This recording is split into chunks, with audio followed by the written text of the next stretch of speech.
has forced Meg to separate by flirting openly with newly divorced polo player Ashley at an event. He had enough of her lying, took it on the chin with the Oprah interview and the early wedding crap. Apparently she was trying to make their love story look more romantic. Netflix and the book discrepancies are so blindingly obvious they raised it with the dastardly duo and have the caveat in place that this came from their own mouths, so it's not their issue of their backlash, but one of Harry and Meghan's own making. Haz is starting to essentially leave her to her own devices and won't be attending the Women's Award nonsense with her. So sick of the lies, moaning when nobody gets back to her, and the attitude she throws around when she has too many calls to take. How she treats their staff, etc.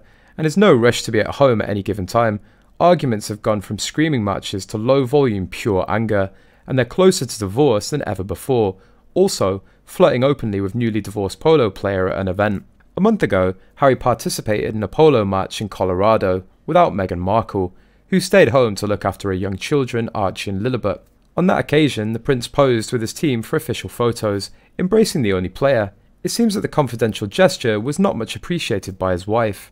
To unleash jealousy in Meghan Markle would have been just the photos shared on the profile of Instagram, Aspen Polo Club, which portrays Harry next to the polo player, while with the hand that raises his mouth he hugs her on the shoulder and she reciprocates by encircling his waist. Sources close to the couple revealed that Meghan, she repented of his decision to stay home. The close presence of another woman seems to her husband not to have liked it, and then to an event as significant with the prince as the polo match that will have reminded him of his glorious past at court when he was called His Royal Highness. That girl is none other than Ashley Busch. Kurt Busch's wife has filed for divorce from the NASCAR star, saying in court documents obtained by TMZ Sports their marriage is irretrievably broken. Ashley Busch filed the docs in Florida on May the 9th, and in them she alleged Kurt committed a torturous act. She didn't expound on the allegation.